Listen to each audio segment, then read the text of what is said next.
Yeah. So enjoy the pamper. Yes, indeed. Right. Which way are you going? I'm going to go this way. We're going to have a look through the papers now with journalist and PR man Phil Hall and Christine Hamilton. Welcome to both of you. Good morning. Let's start with this story. This is on the front of the papers this morning. Underwear bomb plot to down planes. This was a story that happened last week. The attack was supposed to coincide with the anniversary of the Osama bin Laden's killing. A terrorist plot to blow up a plane using a bomb concealed in underwear has been thwarted by American intelligence agencies.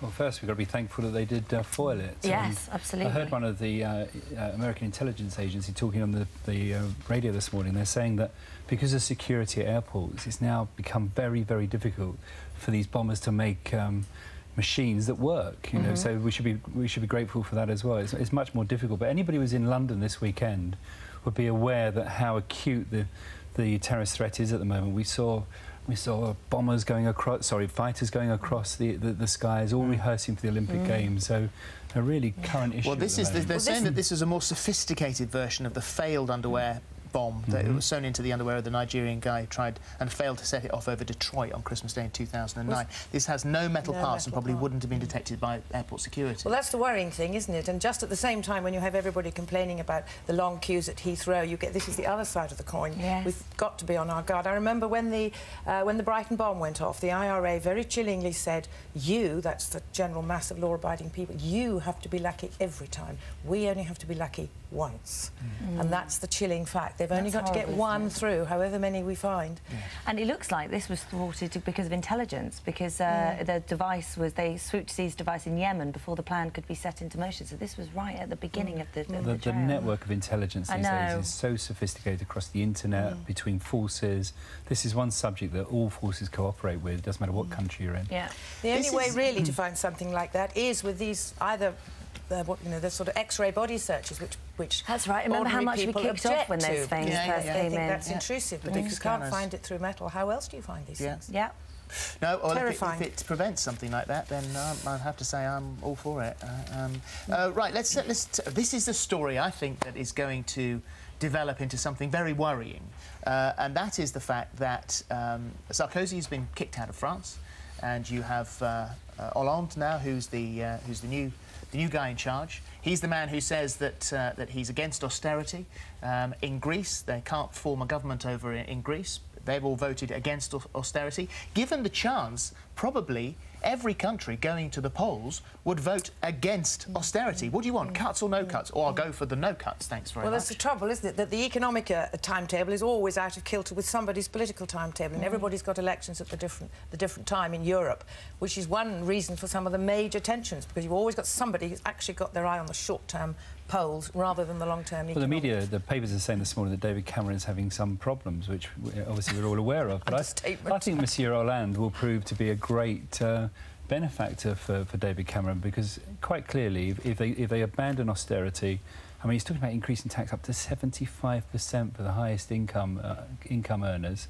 That's been tried in the past. It's been tried in the past, and it didn't work. And if you talk about abandoning austerity, you know, it's clearly that the whole system could collapse. We could see Greece leave the euro, and initially the Germans are not going to be happy with the French sort of suddenly taking off the purse strings, and I think we could see real issues in Europe which could work to Cameron's benefit. Well, it seems that Nick Clegg and David Cameron yesterday in their joint speech said it was more important than ever to stick to their austerity measures.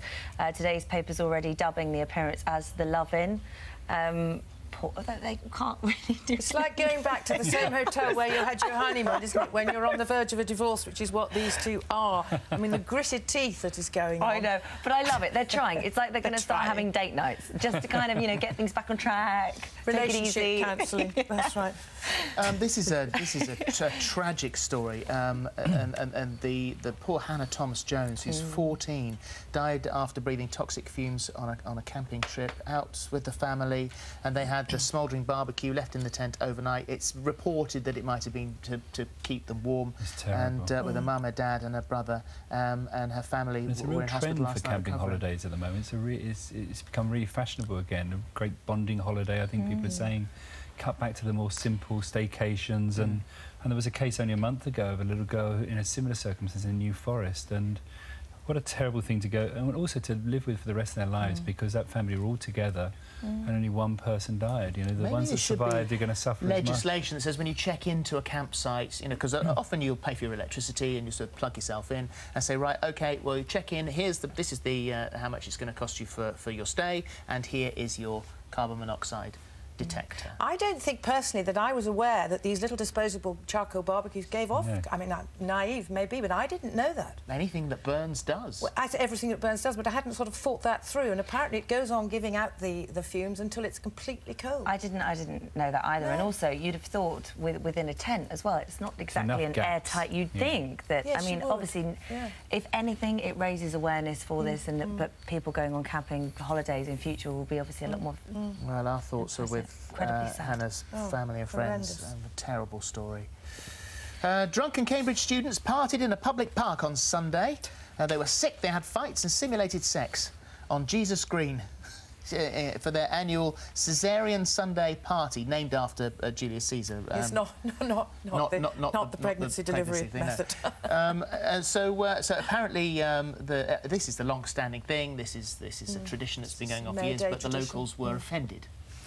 Well, apparently it wasn't. The original article and report said that hundreds of them, now hundreds of rampaging drunk students is a pretty horrendous sight, but apparently Cambridge University have said this is absolutely not true. It's not several hundred students. They call it a few students, so probably the truth is halfway between. But, you know, young people will be young people. They're just doing what, you know, you see every single Saturday night. This guy's not in a good state down here, is he? Places, no, he's not in a good state. My wife actually went to that college, Jesus College, and I was talking to her just now, and I mean, she remembers them well, does she? This happens every year. I hope not. This happens every year, and I think because it's Cambridge, it's more of a media story. You know, if it was Exeter, or if it was up, you know, in the north somewhere, there wouldn't be, because Cambridge is so much a focus of, you know, the very sort of privileged. That they see that as more of a story, and I think it has been clearly sensationalised.